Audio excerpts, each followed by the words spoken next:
If you're lucky enough to get a break in the weather that's as nice as this, it's time to head outdoors and seek the colorful fall show as the leaves are prime time. Hi there, I'm Grant McComey, your host for Travel Oregon's Grant's Getaways, and this week we head to the Oregon Coast Range, where it's prime time for fall colors. As we also head down 2 trails for the price of 1 hike, we go hunting for history.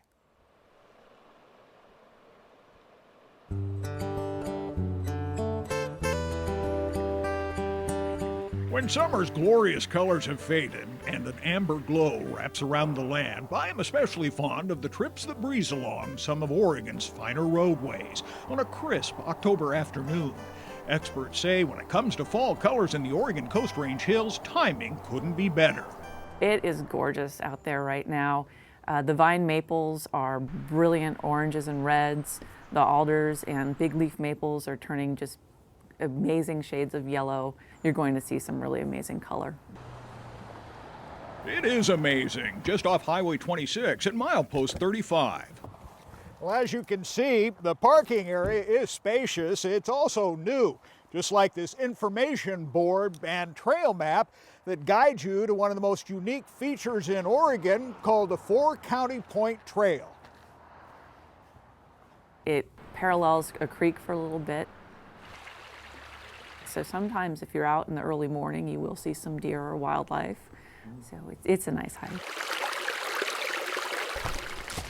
After a mile-long trek, you reach end of the hike, and the only spot in Oregon where 4 counties meet.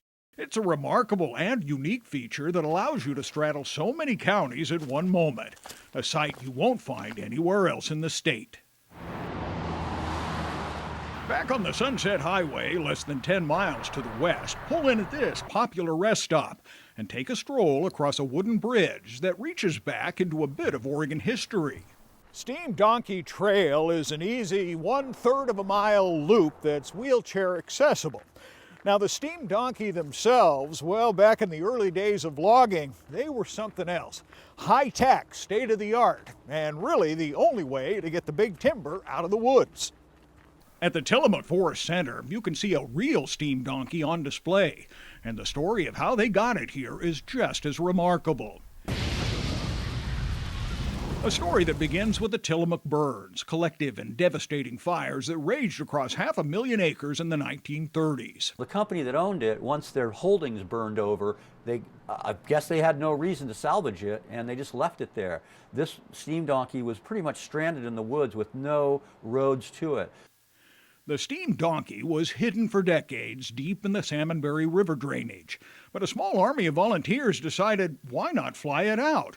So they measured its size, estimated its weight, and slowly dismantled the old steam donkey. This was probably the best preserved one that we knew about in the woods still, because a lot of these were salvaged for the steel, like during World War II and beyond, but this one was so remote that they couldn't get to it. It took tremendous effort and no small amount of donated time and money to bring this chapter of Tillamook logging history to the Forest Center. Would you like to hear the whistle? So there were a set of signals that a person called the whistle punk would be the one to signal when it was time to drag in a log so everybody, get clear. Yeah, if you're going to charge of this, you really better know what you're doing. Right. Because there are a lot of lives that depend on it. There are, and probably one of the signals was like man down, injured. This machine that creates so much power, and you've got the potential of explosions because of the steam, if you built up too much pressure.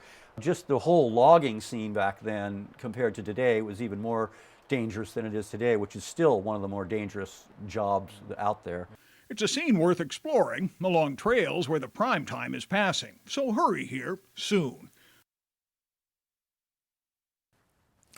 The Tillamook Forest Center is open each Wednesday through Sunday, and they'd like you to know they close for the winter at the end of November.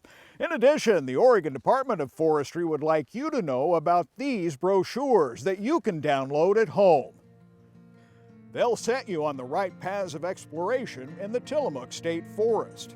You can find all the details, directions, and the contact information right here on the Travel Oregon website, so check it out.